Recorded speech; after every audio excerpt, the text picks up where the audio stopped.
I'm just can't anywhere else. Oh, hi. Sorry about that. Didn't notice you there.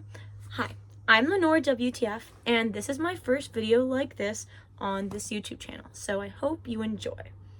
Today, I'm going to be talking about the classic 90s film, The Matrix, and the modern-day classic Barbie, and their ties to trans representation by discussing concepts of respectability and mainstreaming.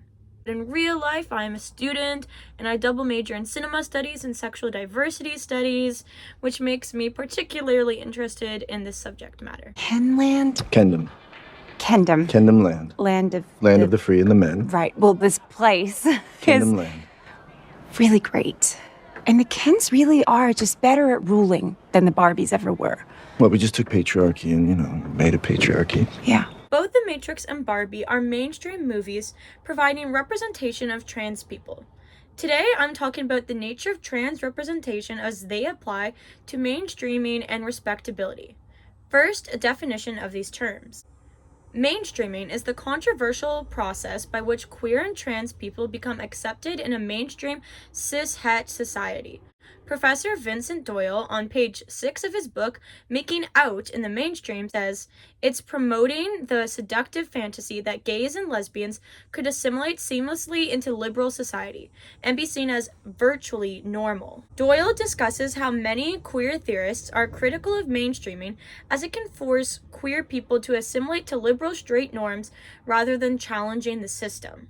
Respectability is essential in mainstreaming. Doyle quotes gay researcher Lucan Hill on page 6 about the expectations of respectable queer people, noting that, quote, all the same emotions about life, God, and country as Americans of heterosexual orientation.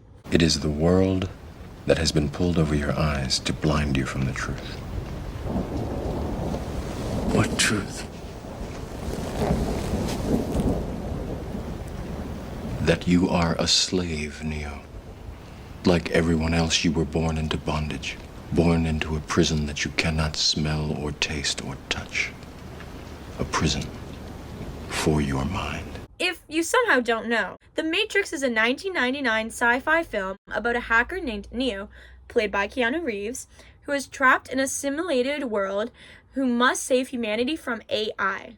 Directed by trans sisters Lilly and Lana Wachowski. The Matrix is a series of films, but for today, I'm just going to be talking about the first film.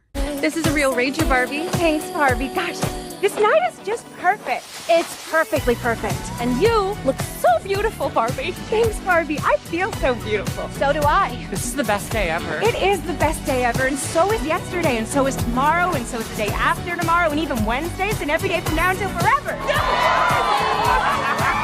Do you guys ever think about dying? If you somehow missed one of the biggest pop culture moments of 2023, Barbie is a comedy by feminist director Greta Gerwig, about Barbie, played by Margot Robbie, and Ken, played by Ryan Gosling, who live in the matriarchal Barbie land. They journey to the real world and experience patriarchy for the first time, leading to a journey of self-discovery. I initially did not think there were any similarities between watching these movies. However, after watching Barbie again, I realized that there's one scene in Barbie which references The Matrix. You take the blue pill. The story ends. You wake up in your bed and believe whatever you want to believe. You take the red pill. You stay in Wonderland. And I show you how deep the rabbit hole goes.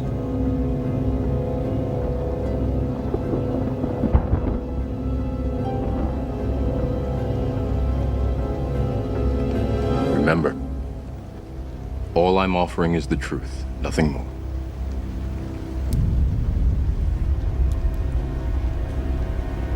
Neo takes the red pill for truth. In Barbie, she is offered either a high-heel shoe to stay in her fake Barbie world or a Birkenstock to go to the real world. You can go back to your regular life and forget any of this ever happened. Or you can know the truth about the universe. The choice is now yours. The first one, the high heel. No. We'll do a redo. You're supposed to want to know. I don't. Babe, listen. You have to want to know, okay? Do it again. I'm not adventure Barbie. I'm stereotypical Barbie. I'm like the Barbie you think of when someone says, think of a Barbie. That's me. I'm bummed. You're a bummer. That's a bummer. Okay, I'm ready to forget now. No, you're doing this one. I just gave you a choice so you could feel some sense of control. Barbie is forced to take the Birkenstock for truth. These clips show how both plots tell a similar story. Both are about an individual waking up to the real world as they've been in a made-up world under someone else's control. Neo is in a computer simulation run by AI.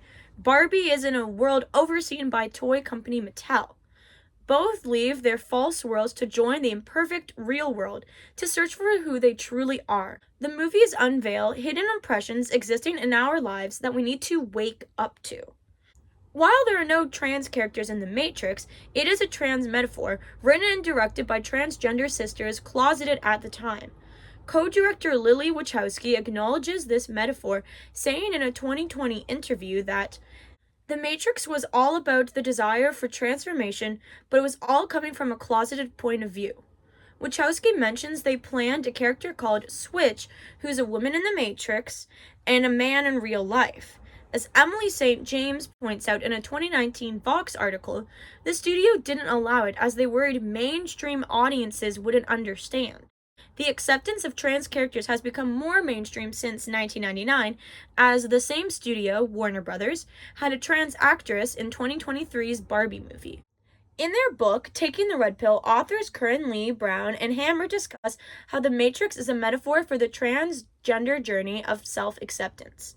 The authors highlight scenes such as when Neo is arrested for hacking and an agent says, It seems that you've been living two lives. The authors note the agent, like our society, decides acceptable identities. As well, they detail how once Neo accepts he is the one chosen to overthrow the oppressive system, he becomes more confident and powerful. At the film's climax, Neo asserts to the agents, Goodbye, Mr. Anderson. My name is Neo. The authors find a parallel to trans individuals asserting their chosen name over their dead name. I was struck by Neo fighting to destroy a literal binary system, as the Matrix is made by computer code. Unlike Matrix's oppressive system, Barbie Land is a utopian matriarchy, or at least for those who fit in. It's oppressive to men and has no place for those who aren't Barbies or Kens. Trans actress Harry Neff plays a Barbie, but her transness is never mentioned. I am so awkward and don't feel pretty at all, and will anyone ever like me? Or distract them with the old standby, wearing glasses so that they can discover that you're pretty. May I? Sure, go ahead. There.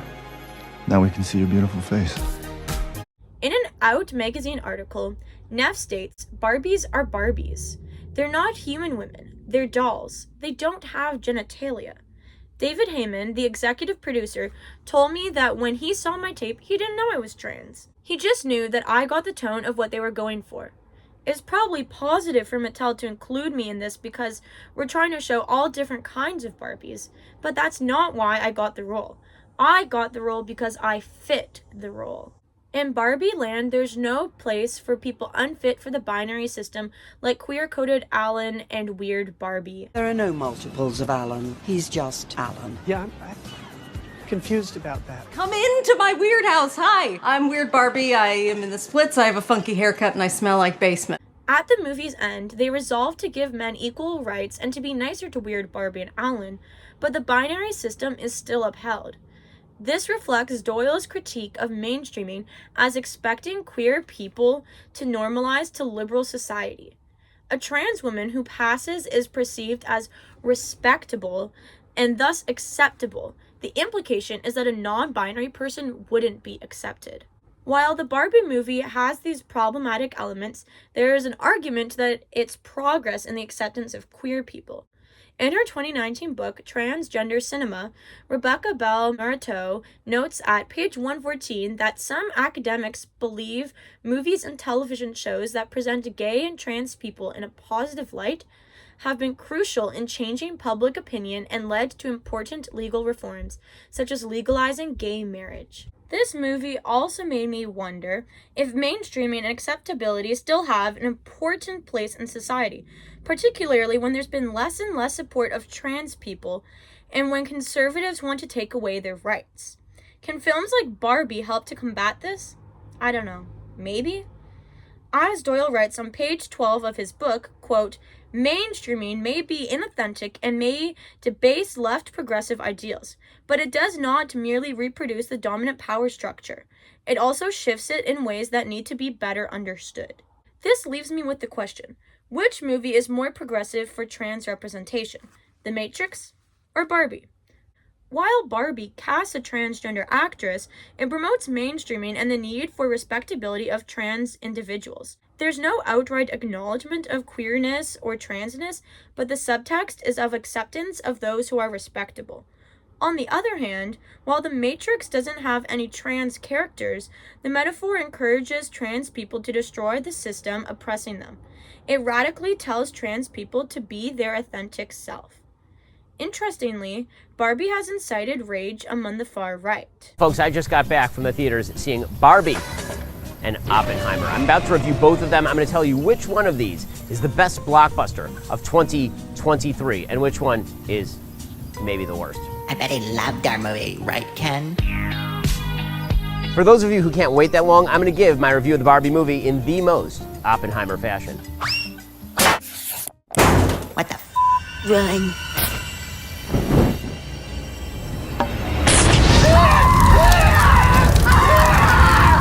And has been critiqued for being too woke and promoting trans rights. The Matrix, on the other hand, is beloved by the alt-right for the same concept of the red pill. You have this huge red pill community online, and you must be familiar with the red pill community. I'm vaguely familiar with them. Yeah. Their whole thinking is that feminism is oppressing men. No, their whole thinking is that radical social justice warriors are polarizing society. And that's exactly what's happening. Which is funny because woke and red pill are the same, if you think about it. So, which movie does it better of fighting the mainstream and respectability? If I had to choose, I'd say The Matrix.